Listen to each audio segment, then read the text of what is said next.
نحمده ونصلي ونسلم على حبيبه الكريم أما بعد أعوذ بالله من الشيطان الرجيم بسم الله الرحمن الرحيم وأما بنعمة ربك فحدث سبحان الله صدق الله العظيم وصدق رسوله النبي الأمين الكريم ونحن على ذلك لمن الشاهدين والشاكرين والحمد لله رب العالمين. سبحان اللہ ما شاء اللہ. اسٹیج پر تشریف فرما علماء باوقار، بالخصوص گرامی مرتبت کرم فرما حضرت مولانا وزیر فضل مولانا محمد شمیم احمد صاحب قبلہ، حاضرین محترم، السلام علیکم ورحمۃ اللہ تعالی وبرکاتہ. وعلیکم السلام ورحمۃ اللہ تعالی وبرکاتہ.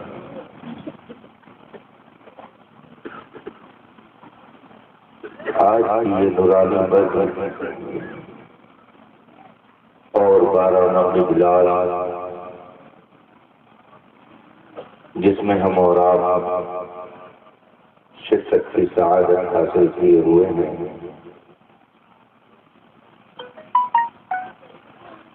اس آبادی کے کچھ عقیدہ مسلمانوں نے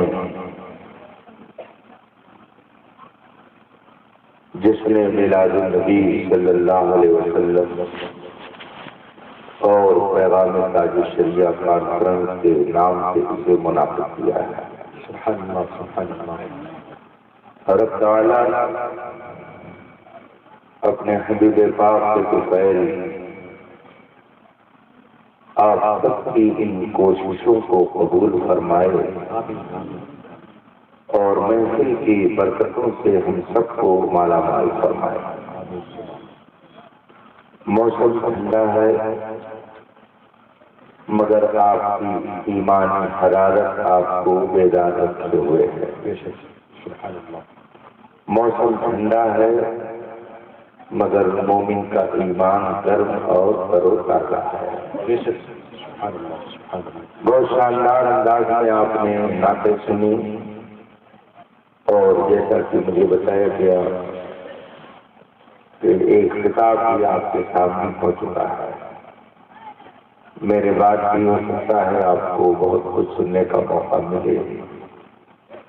تھوڑی دیر کے لیے میں آپ کی خدمت میں حاضر ہوں.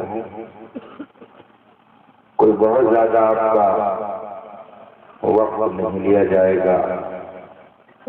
آپ نے جو سنجیدہ ماحول بنا کر رکھا ہے بالکل اسی انداز میں تھوڑی دیر اور آپ بیٹھے رہیں. مگر آئیے اس سے پہلے رسول کائنات مصطفیٰ جان رحمت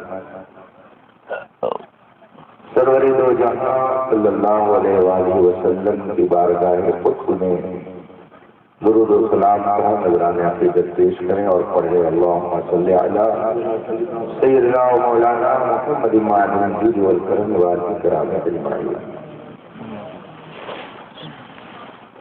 یہ ربیع الاول شریف کا مقدس مہینہ شروع ہو گیا ہے. کافی کوشش کی گئی کہ 29 کی رویت یا کہیں سے کوئی ثبوت مل جائے، مگر شرعی طور پر کہیں سے اس کا کوئی ثبوت فراہم نہیں ہو سکا. حکم شرع یہ ہے کہ 29 کو اگر چاند تمہیں نظر نہ آئے تو مہینہ 28 دن کا پورا کر لو اور اس کے بعد میں پھر اگلا مہینہ شروع ہو جائے گا.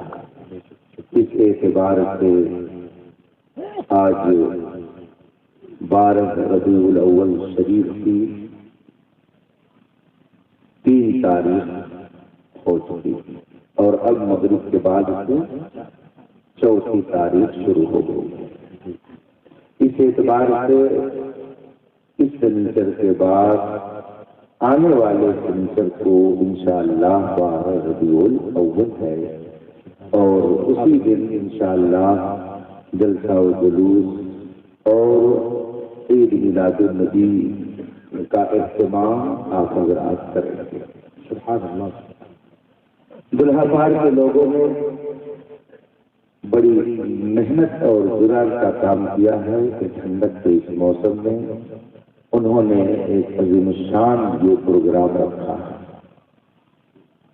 اور انہوں نے کوشش کر کے یہ بتا دیا کہ ہماری صبح زندہ ہے، ہماری شام زندہ ہے، ہماری صبح زندہ ہے، ہماری شام زندہ ہے، ہمارے دل کی تختی پر نبی کا نام زندہ ہے۔ آج ہم اور آپ جشن میلاد النبی صلی اللہ علیہ وسلم منا رہے ہیں۔ آپ دنیا 1400 سال سے رسول پاک صلی اللہ علیہ وسلم کی شہدائی کو 1400 سال ہو گئے رسول پاک صلی اللہ علیہ وسلم کو اس دنیا میں تشریف فرما ہوئے اور اس 1400 سال میں نہ جانے کتنے ارب دیوانے نبی پر اپنی جان قربان کر کے اور یہ کہتے ہوئے چلے گئے کہ جان دے دی ہوئی اسی کی تھی، حق تو یہ ہے کہ حق ادا نہ ہوا۔ بے شک اس دنیا کے اندر انسان کو سب سے زیادہ محبت ہوتی ہے اپنے مال سے، بلکہ اس وقت مال کا تو حال یہ ہے کہ ایسا پیر نہ ویسا پیر سب سے بڑا ہے، ایسا پیر ہے نا۔ آدمی پیسے سے اس وقت اتنی محبت کرتا ہے کہ ایمان چلا جائے کوئی بات نہیں، کچھ بھی لٹ جائے کوئی بات نہیں، لیکن پیسہ ضرور ہونا چاہیے۔ بی جے پی کے لوگوں نے بڑی کوشش کر کے حکومت بنائی، لیکن آج وہ بھی کہہ رہے ہیں کہ بزنس سے کوئی قبضہ نہیں کرنا، پیسے کی جہاں تک بات ہے تو انسان کو دولت سب سے زیادہ پیاری ہوتی ہے اور دولت کے بعد انسان کو اپنی آل اولاد سب سے زیادہ پیاری ہوتی ہے۔ انسان پیسے سے بھی محبت کرتا ہے اور اپنی آل اولاد سے بھی محبت کرتا ہے اور اس سے زیادہ محبت انسان کو اپنی جان سے ہوتی ہے۔ جان سے بھی محبت ہوتی ہے، اولاد سے بھی محبت ہوتی ہے اور مال سے بھی محبت ہوتی ہے۔ یہ سب چیزیں دنیاوی محبت کی ہیں، لیکن آپ دیکھیے ذرا کہ کہیں اگر مال کا اور اپنی اولاد کا معاملہ پیش آ جائے تو آدمی اپنی دولت کو دولت نہیں سمجھتا ہے، پانی کی طرح اس کو بہا دیتا ہے۔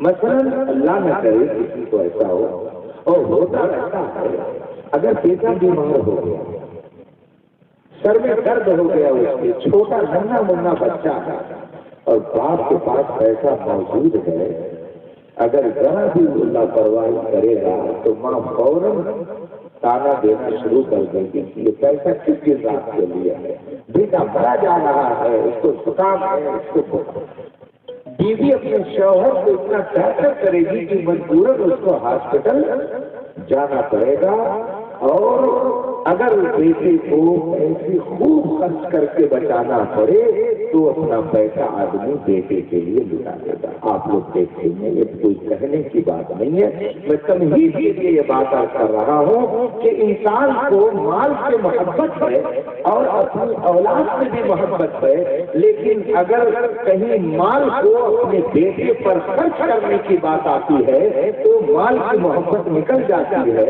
بیٹے کو بچانے کے لیے۔ لیکن اگر کہیں بیٹے کی محبت اور اپنی جان کی محبت کا معاملہ آ جائے تو آدمی کیا کہتا ہے؟ کیا کہتا ہے؟ مجھ سے زیادہ آپ لوگ تجربے کار ہیں۔ کبھی ایسا ہوتا ہے کہ بچے کی پیدائش کا معاملہ ہے، عورت پریشان ہے، حالت حمل میں ہے، ڈاکٹر کہہ دیتا ہے کہ تمہیں بچہ چاہیے کہ بچہ چاہیے، حالت بڑی نازک ہے، تم کو کیا چاہیے؟ فوراً آپ کہہ دیتے ہیں ڈاکٹر صاحب بچہ رہے تو پھر دوبارہ بچہ مل جائے گا، کوئی ایسی تدبیر لگائیے کہ جان بیوی کی میری بچ جائے۔ دیکھیے آپ نے بیٹے کی محبت تو رکھی، لیکن جب جان کی اپنی باری آئی تو بیٹے کو آپ نے اپنی جان کی حفاظت کے لیے قربان کر دیا۔ انسان مال سے محبت کرتا ہے مگر بیٹے پر، اپنی اولاد پر مال کو قربان کر دیتا ہے، اور جب جان کی باری آتی ہے تو جان کی حفاظت کے لیے بیٹے کو بھی قربان کر دیتا ہے۔ جان کتنی عزیز اور پیاری ہوتی ہے۔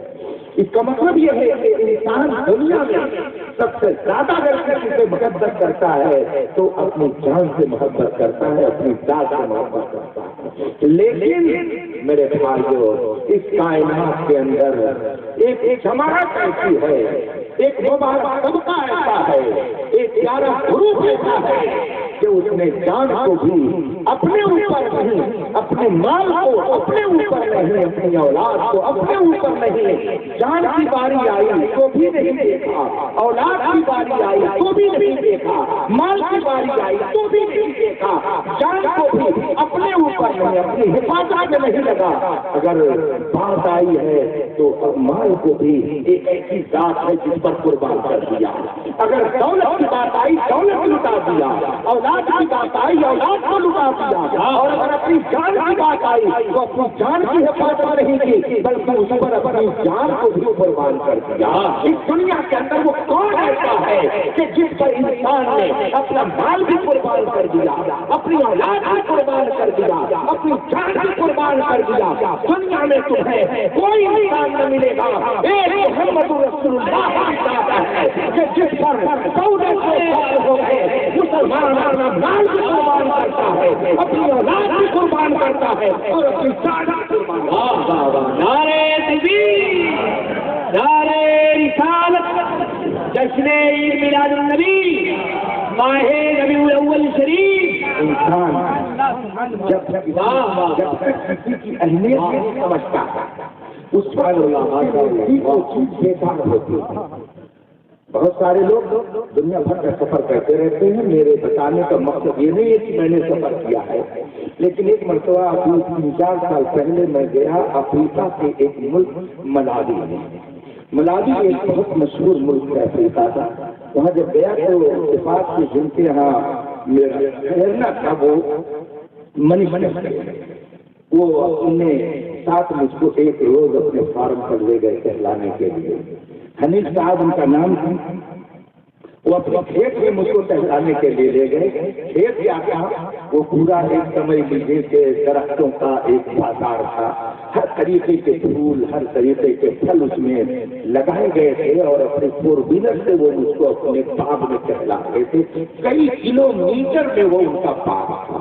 اتفاق سے وہ مجھ کو گاڑی میں بٹھا کر کے گھما رہے تھے اور وہ یہ بتا رہے تھے یہ فلاں چیز کا درخت ہے، یہ فلاں پھل کا درخت ہے، وہ پیدا ہو رہا ہے۔ اتفاق سے انجیر تو آپ بھی پہچانتے ہیں، میں بھی پہچانتا ہوں۔ اتفاق سے میں انجیر کے درخت کے پاس سے جب گزرا تو میں نے دیکھا کہ بہت سارے پھل نیچے پڑے ہوئے ہیں، کچھ سڑ رہے ہیں، کچھ تر و تازہ پڑے ہوئے ہیں، اور اس کے ارد گرد کچھ کالے جو افریقی ہیں وہ اپنی مزدوری کے کام میں لگے ہوئے ہیں۔ میں نے ان سے پوچھا یہ انجیر کا درخت ہے نا؟ کہا ہاں۔ ہم نے کہا کہ یہ سڑ رہے ہیں سب اور یہ لوگ بیٹھے ہوئے اس کو چھو تک نہیں رہے ہیں۔ کہا حضرت ان لوگوں کا حال یہ ہے کہ جب تک ان کو کسی چیز کی اہمیت نہیں سمجھ میں آتی ہے وہ کتنی کیوں نہ ہو یہ اپنے لیے اس کو مٹی سمجھتے ہیں، یہ اس کو پھل نہیں مانتے۔ انجیر کو ان کے نزدیک کوئی اہمیت نہیں حاصل ہے، اس لیے وہی وہ سڑ جاتا ہے، مگر کوئی اپنی باشندہ اپنے منہ میں اس پھل کو نہیں رکھتا۔ ہم نے سوچا کہ ہمارے ہندوستان میں تو ٹھنڈک کے موسم میں لوگ 600-700 روپیہ کلو خرید کر گھر میں رکھتے ہیں، اور تازہ اگر انجیر منگانا ہو تو بامبے سے رابطہ کرتے ہیں کہ وہاں سے تازہ انجیر ہم کو مل جائے کھانے کے لیے، اور یہ سڑ رہا ہے۔ حضرت ان کو اس کی اہمیت اہمیت نہیں معلوم ہے، اس لیے اس کی طرف ان کی توجہ نہیں ہوتی ہے۔ میں نے اس سے یہ نتیجہ نکالا کہ آدمی کے نزدیک جب جب کسی کی اہمیت نہیں ہوگی، وہ کتنی ہی چیز کیوں نہ ہو، اس کا اسے احساس نہیں ہوگا۔ آپ دیکھ لیجیے اس کو دوسرے انداز میں، یہ تو وہاں کی بات تھی۔ اگر سفر میں آپ جا رہے ہیں، حضرت علامہ مولانا محمد شمیم صاحب مثال کے طور پر سفر میں نکلے اور یہ بس میں بیٹھے، اتفاق سے انہوں نے دیکھا کہ بس میں کہیں بھی سیٹ خالی نہیں ہے۔ بتائیے یہ چچا کھڑے رہیں گے اور بس میں اگر ان کا کوئی پہچاننے والا نہیں ہوگا تو کیا کھڑے ہو کر کے کہے گا کہ آئیے آپ بیٹھیے میں کھڑا ہوتا ہوں؟ کوئی نہیں کہے گا، کوئی نہیں کہے گا۔ لیکن اگر یہ آپ کے دھنگھٹا سے بس میں بیٹھے، پوری بس فل ہو، مگر آپ کے دلہا پار پر ایک کوئی آدمی یا ان کے ادارے کا کوئی طالب علم جو دیکھتے ہیں ان کو خود سے دیکھا کہ حضرت علامہ شمیم صاحب گاڑی میں تشریف فرما ہوئے ہیں، بس میں یہ داخل ہوئے، سیٹ بالکل خالی نہیں ہے، وہ بھی سیٹ پر بیٹھا تھا۔ جب وہ دیکھے گا کہ میرے استاد آ گئے، کیونکہ وہ سمجھتا ہے کہ استاد کا رتبہ کیا ہوتا ہے، استاد کی اہمیت کیا ہے۔ اگر آپ گاؤں کے ہیں اور آپ سمجھ رہے ہیں کہ حضرت علامہ مولانا شمیم صاحب کا رتبہ کیا ہے، تو آپ فوراً کھڑے ہو جائیں گے اور کہیں گے حضرت آئیے آپ بیٹھیں گے۔ پہلے والی بس پر کوئی ان کی عظمت کو پہچانتا نہیں تھا، اس لیے کسی نے کھڑے ہو کر ان کی تعظیم کے لیے چیز کو نہیں چھوڑا، اور جب دوسری بس پر یہ بیٹھے تو شاگرد نے ان کی عظمت کو جان لیا، گاؤں کے آدمی نے ان کی اہمیت کو جان لیا، اس لیے اس نے کھڑے ہو کر کے ان کی تعظیم کی۔ یہی سے یہ بات سمجھ میں آ گئی کہ جس کو نبی کی عظمت کا احترام کا معلوم ہے، پتا ہے جس کو نبی کا مقام معلوم ہے، جس کو نبی کا درجہ معلوم ہے، جو نبی کی عظمت کو سمجھتا ہے، وہ یہ نہیں کہتا ہے کہ نبی تو ہمارے بڑے بھائی کی طرح ہے، وہ یہ کہتا ہے سب سے اولا و اعلیٰ ہمارا نبی، سب سے بالا وہ اولا و اعلیٰ۔ نعرہ تکبیر، نعرہ رسالت، جشن عید میلاد النبی۔ واہ، نبی سے محبت کیوں نبی سے محبت کی جائے؟ واہ واہ واہ، نبی سے محبت کا سبب کیا ہے؟ اس دنیا کے اندر آپ اگر سروے کریں، جائزہ لیں تو آپ کو معلوم ہوگا کسی سے محبت کرنے کا کوئی نہ کوئی سبب ضرور ہوتا ہے، کوئی نہ کوئی وجہ ضرور ہوتی ہے کسی سے محبت کرنے کی۔ اور آج کی مادی دنیا میں، فیشن کی دنیا میں سب سے زیادہ آدمی محبت کرنے کا سبب کسی چیز کو بناتا ہے تو حسن و جمال کو بناتا ہے۔ اسی لیے کالا کلوٹا بھی کہتا ہے کہ بڑھیا دلہن تلاش کے لے کر کے آئیے گا۔ 4 جگہ ماں جاتی ہے تلاش میں، اس کے باوجود وہ صحیح انتخاب نہیں کر پاتی ہے کہ اس کی ناک پتلی ہے تو اس کی ناک چوڑی ہے تو اس کی آنکھ ایسی ہے تو اس کا ہوٹ ایسا ہے۔ آج فیشن کی دنیا میں انسان سب سے بڑا سبب محبت کا اگر کسی چیز کو بناتا ہے تو وہ حسن و جمال ہے۔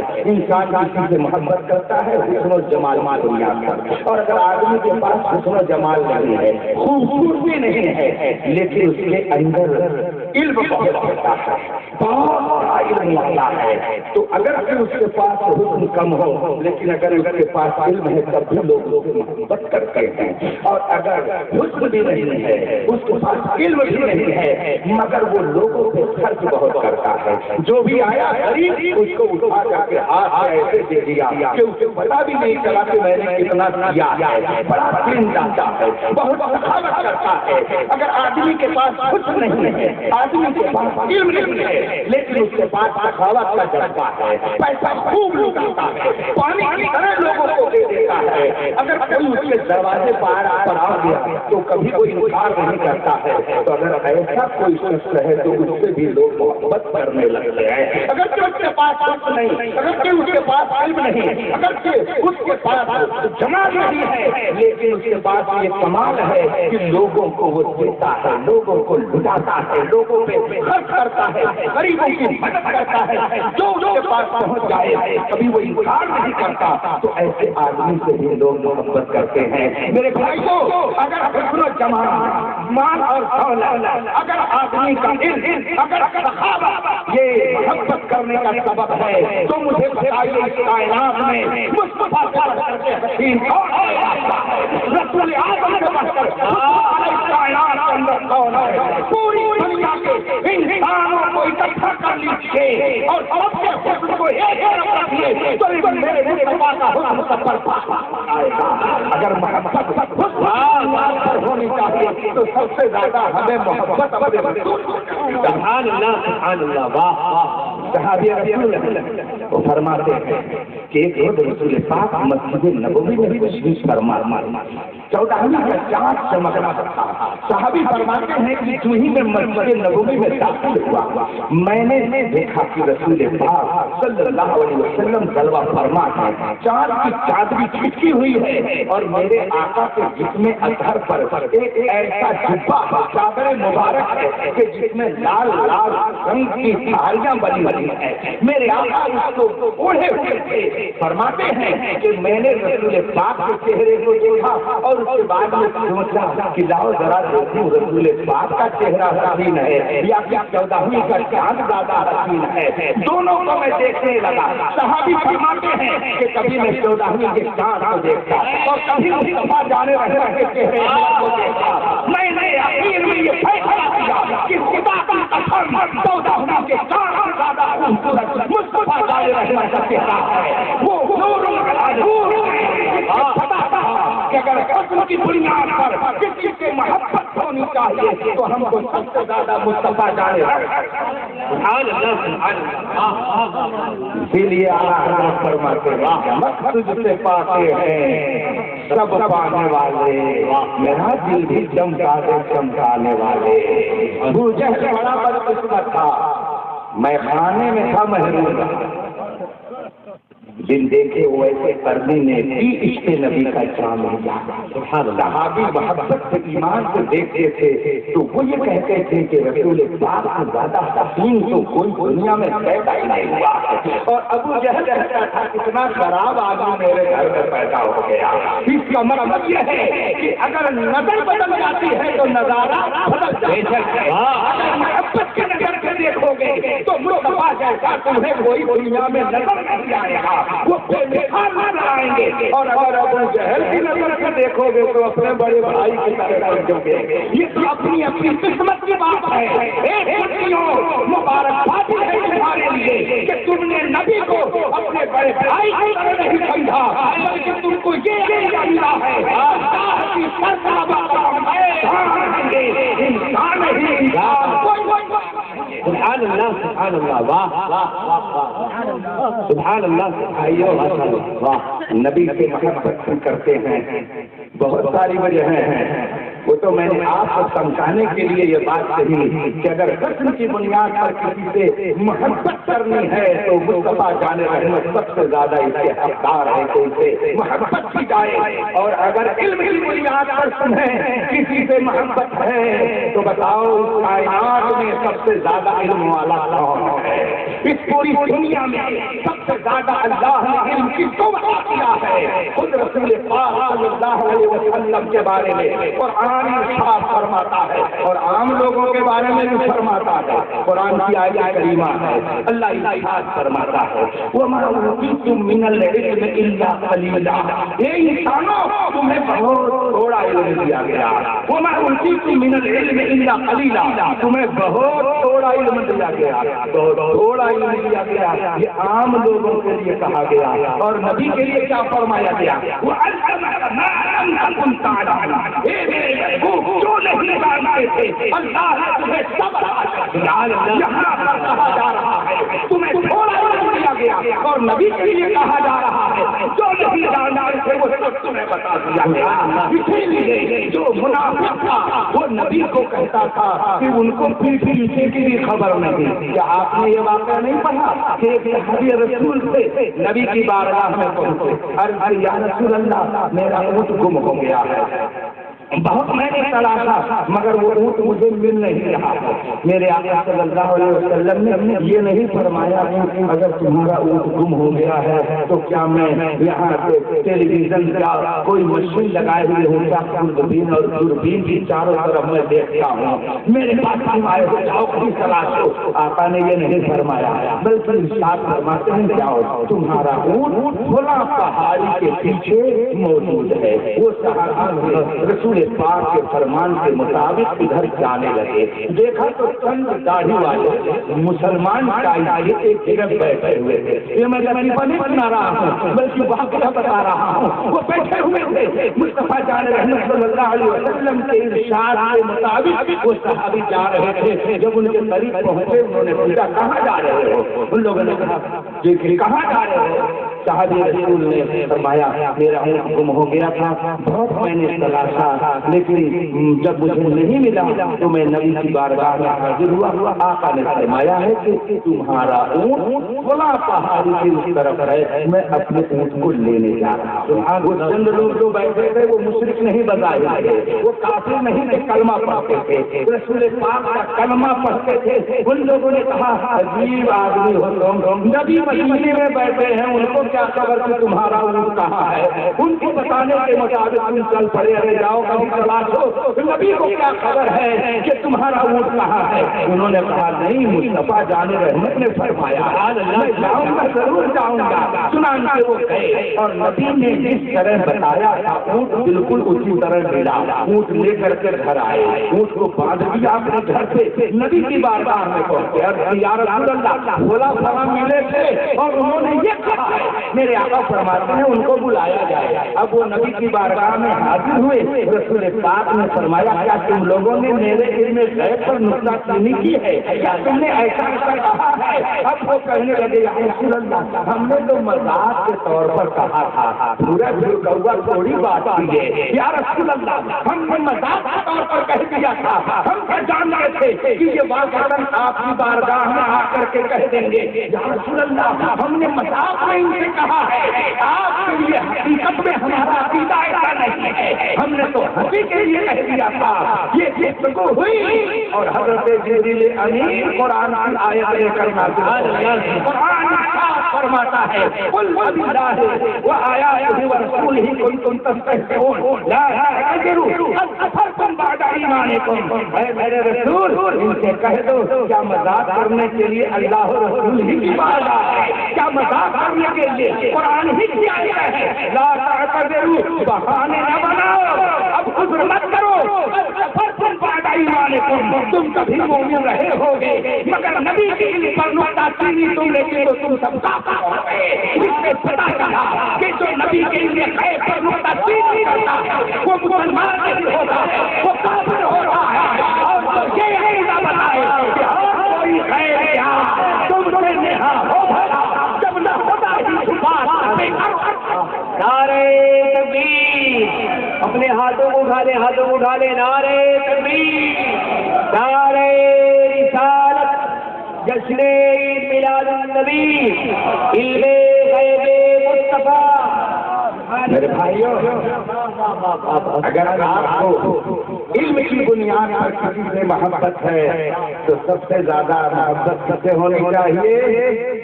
مصطفیٰ جان رحمت صلی اللہ علیہ وسلم سے۔ بلکہ میرے نبی کے علم کا حال تو یہ تھا، یہ حالت تھی کہ زمین آسمان پر کوئی چیز چھپی تو خود نہیں رہتی تھی، اگر کوئی علم کی بھیک لینے کے لیے گیا تو اس کا بھی حال کیسا ہو گیا۔ حضرت سیدنا ابو ہریرہ رضی اللہ تعالی عنہ نبی کی بارگاہ میں پہنچ کر عرض کرتے ہیں یا رسول اللہ میں آپ کی باتیں سنتا ہوں لیکن میرے دماغ کی وہ باتیں مس کر جاتی ہیں، باتیں میں بھول جاتا ہوں۔ رسول پاک نے یہ نہیں فرمایا کہ کوئی میں حکیم اور ڈاکٹر ہوں کیا کہ تمہیں کوئی معجون بتاؤں، کوئی جڑی بوٹی بتاؤں؟ یہ نہیں میرے آقا نے فرمایا کہ جاؤ جراثیم کھاؤ، جاؤ کوئی ٹیبلٹ کھاؤ، جاؤ کوئی معجون کھاؤ، جاؤ کوئی جڑی بوٹی کھاؤ۔ میرے آقا سرور کونین صلی اللہ علیہ وسلم ارشاد فرماتے ہیں، اے ابو ہریرہ اپنی چادر کو پھیلا دو۔ حضرت ابو ہریرہ نے چادر کو پھیلا دیا۔ اس سے پتہ چلا کہ اللہ کے علاوہ دوسروں کے سامنے بھی مانگنے کے لیے چادر پھیلانا ضروری ہے۔ یہ شرک اور بدعت نہیں ہے، یہ ناجائز نہیں ہے، بلکہ یہ صحابی کا عقیدہ ہے، مصطفیٰ کی تعلیم ہے۔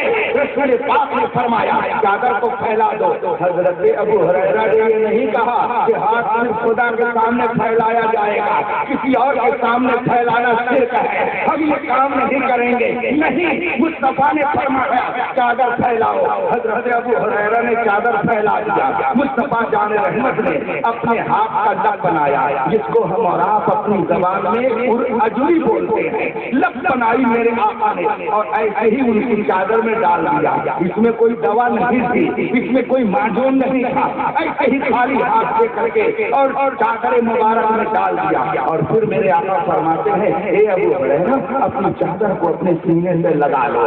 اگر کوئی آج کی طرح بدعقیدہ ہوتا تو وہ یہ کہتا، یا رسول اللہ آپ نے تو اس میں کوئی معجون بھی نہیں رکھا، کوئی جڑی بوٹی بھی نہیں رکھتے، آپ کس چیز کو آپ کہہ رہے ہیں کہ سینے سے لگا لو؟ وہ صحابی تھے، ان کا عقیدہ یہ تھا کہ مالک کونین ہیں، جو کچھ رکھتے ہیں، جو جہاں کی نعمتیں ہیں ان کے خالی ہاتھ۔ یہ صحابی کا عقیدہ تھا کہ مصطفیٰ جان رحمت جس کو جو کر دے رب نے اپنے کرم سے انہیں یہ اختیار عطا فرمایا ہے۔ یہی تو میرے تاج شریعت کا بھی پیغام ہے۔ نبی بھی فارغ ہیں، جس کو جو چاہے عطا کر دے، کبھی کو عطا کر دے، سوریا کو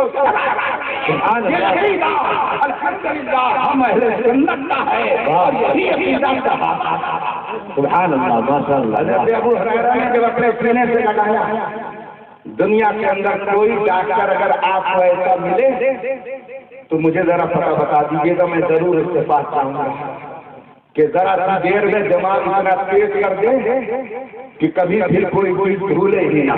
حضرت ابو ہریرہ رضی اللہ تعالیٰ عنہ فرماتے ہیں کہ میں نے اپنے سینے سے اس چادر کو لگا لیا، میرے آقا نے اس میں کیا رکھا، پھر تو میرے دل و دماغ کا حال یہ ہو گیا کہ نبی جو فرماتے ایک زبر دیر کا بھی فرق نہیں ہوتا، سب میرے دماغ میں محفوظ رہا کرتا تھا۔ اور فرماتے ہیں کہ مصطفیٰ جان رحمت نے مجھے اتنا علم دیا، اتنا علم دیا، اتنا علم دیا ہے کہ اگر میں ان سب کو ظاہر کر دوں تم میری گردن کو مار دو گے، میری گردن کاٹ دو گے۔ ایسا ایسا نقطہ رسول پاک نے مجھے بیان کیا۔ اور حضرت سیدنا عبداللہ ابن عباس رضی اللہ تعالیٰ عنہ فرماتے ہیں کہ مصطفیٰ جان رحمت نے مجھے قرآن کا اتنا علم دیا، اتنا علم دیا، اتنا علم دیا کہ اگر میرے اونٹ کی رسی گم ہو جائے تو میں اسے کسی سے پوچھوں گا نہیں، قرآن سے حاصل کرے گا۔ یہ علم کس نے دیا؟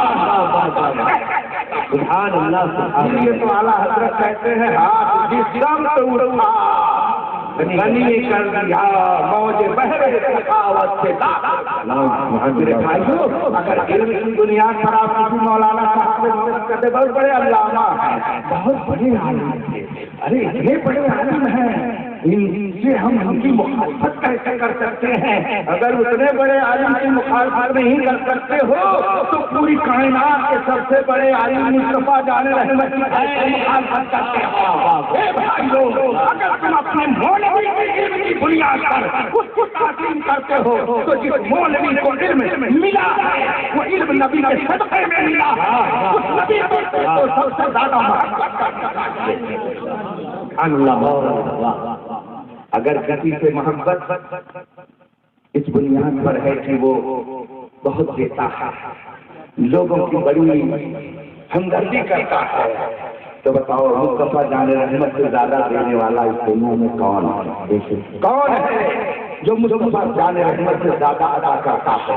اعلیٰ حضرت فرماتے ہیں، واہ کیا جود و کرم ہے، شہ فتح تیرا نہیں سنتا ہی نہیں میرے آقا کے در پر نہیں ہے ہی نہیں. آج دنیا میں بڑا سے بڑا کوئی کریٹ ہو. ہم لوگ منشی کا جب امتحان دے رہے تھے تو ایک کتاب پڑھے تھے. کیا نام تھا کتاب کا؟ چہار درویش. چہار درویش ایک کتاب ہے، اس میں 4 فقیروں کا واقعہ ذکر کیا گیا. قصہ چہار درویش. اس میں ہم لوگوں نے ایک واقعہ پڑھا کہ ایک آدمی بہت سخی بنتا تھا، وہ بہت سخاوت کرتا تھا، اس کی سخاوت بہت مشہور تھی. اتفاق اس نے کئی دروازہ بنا رکھا تھا اور جس دروازے سے بھی کوئی مانگنے والا آتا اس کو دے دیا جاتا. ایک فقیر نے آزمانے کے لیے کیا کیا، کہا چلو ذرا دیکھو کہ بڑا بڑا پسند ہے. ایک دروازے پر گیا، لے لیا. پھر گھوم کر کے دوسرے دروازے پر گیا، پھر وہ سخی نکلا، پھر اس کو دے دیا. تیسرے دروازے پر گیا، پھر وہی آیا، پھر دے دیا. چوتھے دروازے پر گیا، حتیٰ کہ 6ویں اور 7ویں دروازے پر جب وہ پہنچا تو اسے برداشت نہیں ہوا اور یہ کہہ بھی دیا کہ کیسا تو لالچی ہے، ادھر سے آیا، ادھر سے آیا، ادھر سے آیا، ادھر سے آیا، ادھر سے آ گیا. اب وہ فقیر کہتا تھا بہت سخاوت سنتے تھے، تاکہ ہی مرتبے میں سخاوت کا پتہ چل گیا کہ کتنے بڑے سخی ہو. سخی کون ہے؟ میرے مصطفیٰ کا در ہے. ہزار آواز مگر وہ نہ نہیں کرتے ہیں. مانگنے والے بھی کہتے ہیں. بتائیے آپ لوگوں میں سے آج کل تو چلیے خیر میں اس طرف نہیں جانا چاہتا ہوں. گاؤں کا پردھان اگر ہو جائے، آپ نے اس کو ووٹ دیا ہو اور آپ نے بعد میں اس سے کہا کہ پردھان جی جیت گئے ہو، میں 50,000 روپیہ قرضہ کھایا ہوا ہوں اور ذرا مجھ کو دے دیجیے. پردھان کہے گا ایک ووٹ ہے، کب تک بھناؤ گے بھیا؟ ہوگا کہ نہیں ہوگا؟ پیسہ ذرا مانگنے چلے جائیے 2-4 مرتبہ 10-20 لاکھ دے دیجیے، میں نے آپ کو ووٹ دیا ہے، تو پھر پتہ چل جائے گا کہ ووٹ کی حیثیت کیا کی. معاذ اللہ رب العالمین. اللہ تبارک و تعالیٰ کے نظیر سے ہماری حفاظت فرمائے. میں مثال کے لیے عرض کر رہا ہوں، صحابی رسول حضرت سیدنا جابر رضی اللہ تعالیٰ عنہ کا واقعہ بہت مشہور ہے. وہ نبی کی بارگاہ میں پہنچے، عرض یا رسول اللہ میرے والد نے کئی لوگوں کو قرضہ دے دیا تھا، مگر وہ قرضہ چکا نہیں سکے اور دنیا سے چلے گئے. لوگ اس کو پریشان کر رہے ہیں. میرے آقا نے یہ نہیں فرمایا کہ کھاؤ تم بھروں میں، قرضہ سے تمہارا باپ ادا کروں میں، میرے گھر میں کیا کھانا ہے، کیا کروں گا کہ تم لوگ کھا کر کے آؤ اور میں دیا کروں. میرے آقا فرماتے ہیں اے جابر جاؤ، جب تمہارے پاس کھجوریں پک جائے تو توڑ کر کے اکٹھا کر دینا، پھر میرے پاس آنا. حضرت جابر مدینہ طیبہ میں کھجوروں کے پکنے کا انتظام کرنے لگے، انتظار کرنے لگے، اور جب کھجوریں پک گئی تو توڑ کر کے ایک جگہ رکھ دیا. حضور کی بارگاہ میں پہنچے، یا رسول اللہ کھجوریں پک گئی ہیں. میرے آقا تشریف لے گئے اس باغ میں اور ڈھیر کے چاروں طرف آپ نے چکر لگایا اور جا کے کھجور کے اوپر بیٹھ گئے اور فرمایا کہ یہ جابر اب جاؤ مدینے میں اعلان کر دو، جس نے تمہارے باپ کو قرضہ دیا ہے وہ آئے اور اپنا قرضہ لے کر کے چلا جائے. حضرت جابر فرماتے ہیں کہ پھر تو میں نے مدینے کی گلی میں جو ہی اعلان کیا تو حالت یہ ہو گئی کہ کوئی 1 بورا، کوئی 2 بورا، کوئی 4 بورا، کوئی 5 بورا لوگ لے کر کے نکل پڑے. میں سوچنے لگا یا میرے باپ نے ہم لوگوں کی پرورش کس طرح سے کی تھی، کوئی 1 بورا لا رہا، کوئی 2 بورا، اور سب گھوس کر کے بھر کے لے کر کے چلے جا رہے ہیں. حضرت جابر فرماتے ہیں میں نے مدینے کی گلیوں میں اعلان کر دیا کہ جس نے میرے باپ کو کھجور، جس نے میرے باپ کو قرض دیا تھا وہ آئے اور اپنا قرضہ لے کر کے چلا جائے. حضرت جابر فرماتے ہیں میں نے اعلان کیا، لوگ آنے لگے، آنے جانے والوں کا سلسلہ قائم ہو گیا، تعداد بڑھ گیا، لوگ آ رہے ہیں اور لے کر کے جا رہے ہیں اور میں باہر کھڑا ہو کر کے تماشا دیکھ رہا ہوں. جب آنے جانے والوں کا سلسلہ رک گیا تو میں نے سوچا کہ چلو ذرا دیکھنے کے بعد کھجور بچی ہے کہ نہیں بچی ہے یا سب صاف ہو گئی. حضرت جابر فرماتے ہیں خدا کی قسم جب میں باغ کے اندر گیا تو میں نے کیا دیکھا کہ جتنے قرضدار تھے سب کا قرضہ بھی ادا ہو گیا ہے اور جتنی کھجور پہلے تھی ساری کھجوریں ساری کھجوریں موجود ہے. اسی لیے اعلیٰ حضرت فرماتے ہیں کون دیتا ہے دینے کو محتاج ہے، دینے والا ہے سچا. سبحان اللہ سبحان اللہ. ایک صحابی رسول ان کی 2-3 بیویاں، شادی انہوں نے 2-3 بیویاں کی. آج کل کچھ لوگوں کو اس سے بڑا اعتراض ہے کہ یہ مسلمان دوستوں شادی کی کرتے ہیں، حالانکہ وہ لوگ انلمیٹڈ شادیاں کیے رہتے ہیں لیکن شادی نہیں کرتے ہیں بلکہ رکھل بنا کے رکھتے ہیں، اور کچھ تو ایسے ہیں جو اعتراض کرتے ہیں مگر ایک سے بھی نباہ نہیں کر پاتے ہیں، ایک کو بھی نہیں رکھ پاتے ہیں، ایسے بھی لوگ ہیں، سپوا ہوتے ہیں وہ چلنیوں ہوتے دیکھے 72 تھے، ایک بھی نہیں رکھ پا رہے ہیں اور اعتراض کرتے ہیں کہ مسلمان 4 بھی رکھتے ہیں۔ ارے بھائی وہ تو تمہاری کمزوری ہے کہ تم ایک نہیں رکھ پا رہے ہو، یہ مومن کی طاقت ہے کرم سے کہ 4 رکھنے کی اللہ کے کریم سے فرمائی ہے، آخر تمہارا کلیجہ کیوں پھنستا ہے، تم ایک نہیں رکھ پاتے ہو، علاج کروا لو، بہت سارے مسلمان حکیم ملیں گے کہ علاج کروا لو تو صحیح ڈھنگ سے رکھنے کا شعور آ جائے گا۔ میں ادھر نہیں جانا چاہتا، صحابی رسول سے ان کی 3 یا 4 بیویوں کا کہنا ہے کہ ہم 4 شوکن، اردو میں شوکن بولتے ہیں، ہماری زبان میں سبت بولتے ہیں، ان 4 بیویوں کا 3 بیویوں کا حال یہ تھا کہ اپنی باہری پر وہ بہت ہی شاندار طریقے سے سج دھج کر اپنے شوہر کے پاس جاتی تھی اور ایسی شاندار خوشبو وہ استعمال کرتی تھی کہ ان کا کہنا ہے کہ جب بھی اپنے شوہر کی خدمت میں حاضر ہوتی تو ہم شاندار قسم کی خوشبو لگا کر کے اپنے شوہر کے پاس جانے کی کوشش کرتے، ہم تینوں کے پاس بہت شاندار خوشبو رہتی اور ہم لوگ بدل کر کے لے اپنے شوہر کے پاس جاتے، لیکن ہم جب اپنے شوہر کے کمرے میں پہنچتے خدا جانے کیسی خوشبو ان کے کمرے میں آتی کہ ہم لوگوں کی خوشبو ریٹ ہو جاتی، ہم لوگوں کی ساری خوشبو بیکار جاتی۔ ایک روز نہ رہا گیا، ہم تینوں نے مل کر کے پلان بنایا کہ آج تو شوہر نامدار سے یہ پوچھا ہی جائے گا کہ آخر آپ کون سی خوشبو لگاتے ہیں، کہاں سے لے کر کے آتے ہیں، ہم لوگ بھی کتنی استعمال کرتے ہیں اور آپ کو خوش کرنے کے لیے، مگر آپ کے کمرے میں کتنی داخل ہوتے ہیں ہم لوگوں کی خوشبو ہیج ہو جاتی ہے، آپ اس مارکیٹ کی آپ لے کر آتے ہیں۔ تینوں نے پلان بنایا، چنانچہ شوہر کے پاس یہ تینوں پہنچتی ہیں اور عرض کرتی ہیں شوہر نامدار اگر گستاخی معاف تو ایک سوال آیا۔ صحابی رسول فرماتے ہیں بتاؤ کیا سوال ہے؟ کہا سوال یہ ہے کہ ہم لوگ جب آپ کی خدمت میں حاضر ہونے کی کوشش کرتے ہیں تو ہم الگ الگ خوشبو لگا کر کے آپ کی خدمت میں حاضری دینے کی کوشش کرتی ہیں، لیکن آپ کے کمرے میں جو ہم لوگوں کا داخلہ ہوتا ہے جب وہ آپ کے کمرے میں آتی ہے، آپ کے کس سے آتی ہے کہ ہماری خوشبو کی کوئی حیثیت ہی نہیں رہ جاتی، آپ وہ خوشبو لاتے کہاں سے ہیں؟ صحابی رسول کا جواب سنا مسلمانوں، جو لوگ کہتے ہیں نبی ہماری طرح کے ایک بشر اور انسان ہے، اگر گرمی کے مہینے میں 4 روز وہ سنت کریں تو ان کے جسم سے ایسا بدبودار پسینہ آئے گا کہ بیوی بغل میں بیٹھنا پسند نہیں کرے گی، اور نبی کے برابری کا دعویٰ کرنے والوں اور صحابی رسول کی بارگاہ میں وہ صحابی رسول فرماتے ہیں سنو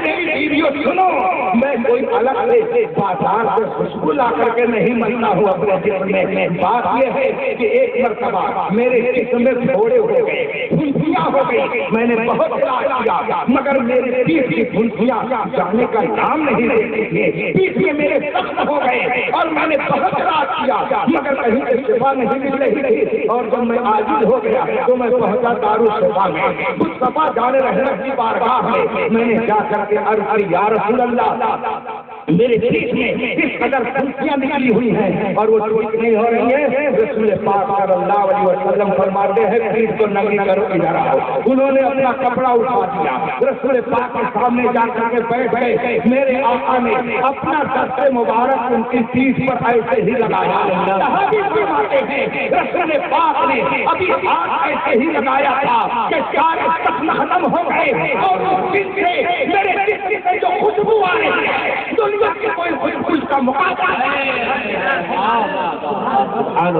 آپ جس سمت اٹھا غنی کر دیا موج پہرے سخاوت میرے بھائی کو نبی کی اگر محبت اس بنیاد کسی انسان سے محبت اگر اس بنیاد پر کی جانی چاہیے کہ وہ سخی ہے تو پوری کائنات میں مصطفیٰ جان رحمت سے پڑھ کر کے کوئی سخی نہیں ہے۔ دنیا والے سے پیسہ دیں گے، زمین دے دیں گے، پراپرٹی دے دیں گے، دنیا والے آپ کو دولت دے دیں گے، اقتدار دے دیں گے، مگر میرے نبی جو دے سکتے ہیں وہ دنیا کا کوئی آدمی نہیں دے سکتا۔ آپ مجھے بتائیے دنیا کا کون وہ شہنشاہ ہے؟ وائٹ ہاؤس میں رہنے والا امریکہ کا وہ کون صدر ہے؟ یا دنیا کی کسی بڑی سلطنت کا وہ کون شہنشاہ ہے جو آپ کو ایمان دے سکتا ہے؟ وہ کون ہے کہ جس کے سر پہ آپ کو ایمان ملے گا؟ دنیا کا ہر انسان آپ کو دولت دے سکتا ہے، مگر ایمان اگر ملے گا تو مصطفیٰ کے سر اسی لیے اعلیٰ حضرت فرماتے ہیں لا رب العرش جس کو جو ملا ان سے ملا، بچی ہے کونین میں نعمت رسول اللہ۔ سبحان اللہ۔ دنیا والے پیسہ دیتے مگر ایمان کچھ لوگ کہتے ہیں اللہ کی مانگو اور کہیں سے نہ مانگو۔ ارے ہمیں علاقہ ہے کہیں بھیا ہم پہنچ انگلینڈ سے جانے آئے حال جانے سے پورا چاروں طرف کا حال ہم کو بھی معلوم ہے۔ کچھ لوگ کہتے ہیں نا اللہ سے مانگو، اللہ کے علاوہ کسی سے مت مانگو۔ میں قسم کھا کر کہہ سکتا ہوں کہ اگر کوئی نبی سے ایمان نہ مانگے اور نبی کے در پر ایمان لینے نہ جائے تو وہ زندگی اپنی ختم کر لے گا، مگر اس کو ایمان نہیں مل سکتا۔ بہت سارے لوگ کہتے ہیں یہ مکہ شریف سے، مدینہ شریف سے، یہ مکہ شریف سے کہتے کہ نہیں کہتے؟ اب تو یہ خبر بھی نشر ہو گئی ہے نا، اب پتہ نہیں یہ خبر صحیح ہے کہ غلط، لیکن واٹس ایپ پہ خوب چل رہی ہے۔ بلکہ پاکستان کے ایک اخبار نے سب سے پہلی سرخی یہی لگائی کہ اب سعودیہ عربیہ میں بھی بولو نا سعودیہ عربیہ میں بھی 12 ربیع الاول منایا جائے۔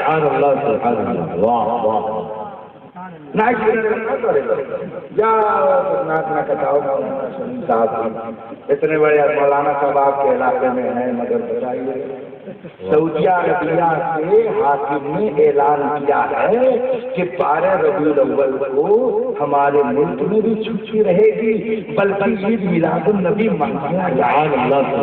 اب یہ بتائیے کہ جو لوگ سعودیہ کے ریال پر یہاں پھیلاتے تھے کہ میلاد منانا شرک ہے، جلوس نکالنا بدعت ہے، اب کہاں محلے کر کے جائیں گے؟ ان سے جا کر کے ذرا پوچھو اور سنو۔ میں تو سب سے کہتا ہوں کہ میرے اعلیٰ حضرت نے 100 سال پہلے ان مسائل پر جو فتویٰ دیا تھا، الحمدللہ آج بھی دنیا والے اسی پر عمل کر رہے ہیں۔ اپنے مولویوں کے فتوے پر وہ بھی 100 سال پہلے ایک مولوی صاحب نے فتویٰ دیا تھا کہ کوا کھانا ثواب۔ بھائی لکھے رہے بھائی گسائے نہ تو جنی اگر وہاں پہ ہوئے گسائے نہ تو جنی، مطلب دیکھو ایسا ہے کہ یہ دنیا بہت آگے نکل گئی۔ اب ہم لوگوں کے پاس کچھ رہ نہیں گیا، اقتدار گیا، مدرسہ بھی جا ہی رہا۔ دیکھ نہیں رہے مدرسوں پر کتنی مصیبتیں آ رہی ہیں، روزانہ بیان آ رہا ہے کہ ہم مدرسے کو رہنے نہیں دیں گے، اس کو ختم کر دیں گے، یہ کر دیں گے، وہ کر دیں گے۔ چلیے تو اقتدار گیا، دنیا کی پراپرٹی گئی، اب صرف ایک چیز بچی ہے جس کا نام ہے ایمان۔ اگر اب بھی نہیں سمجھے اور نبی پر نکتہ چینی کرنے والے گروپ میں رہے تو جگہ جگہ پہ تجھے تھک چکے ہیں ہنگامے، نشا سے لذت کے خوابے گرا بدل ڈالا، غلط روی سے منازل کا بوجھ پڑتا ہے، مسافروں روی سے کارواں بدل ڈالا۔ اب کہاں تک کہتے رہو گے کہ کھڑے ہو کر کے نبی کے لیے تعظیم کے لیے کھڑا ہونا اور سلام پڑھنا یہ شرک ہے، بدعت ہے، میلاد کا شرک اور بدعت ہے۔ اسی نبی کا کلمہ پڑھنے کی وجہ سے تم مارے جا رہے ہو اور اسی نبی کی شان میں توہین کرتے ہو، اسی نبی کی عزت کو گھٹانے کی کوشش کرتے ہو۔ کیا تمہیں نہیں معلوم ہے کہ ان کی شان یہ ہے کہ وہ گھٹائے کسی کے نہ گھٹا ہے نہ گھٹے، جب پڑھائے ان سے اللہ تعالیٰ، جب رب قدیر کسی کو پڑھاتا ہے تو دنیا میں کوئی طاقت اسے نیچا کبھی نہیں۔ 100 سال پہلے فتویٰ دیا گیا چاہے سنی ہو، بریلوی ہو، دیوبندی ہو، غیر مقلد ہو، سلسلی ہو، کوئی ہو، یہ بتاؤ کہ آج تک آپ لوگوں نے کسی کے بارے میں سنا کہ اس نے آج ہم لوگوں کی کوے کی دعوت کی ہے؟ بولیے سنا کرنا آپ نے؟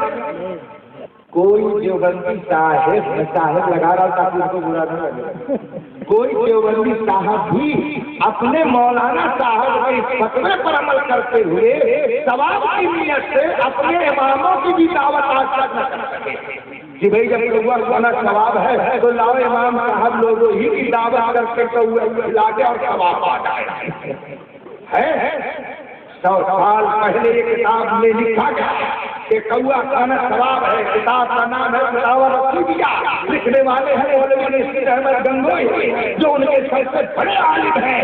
آئیے دارالعلوم علیمیہ جمدہ شاہی کی لائبریری میں آپ کو کتاب دکھا دوں گا، زبانی جمع نہیں ہے، اس میں لکھا ہے کہ کوا کھانا ثواب ہے۔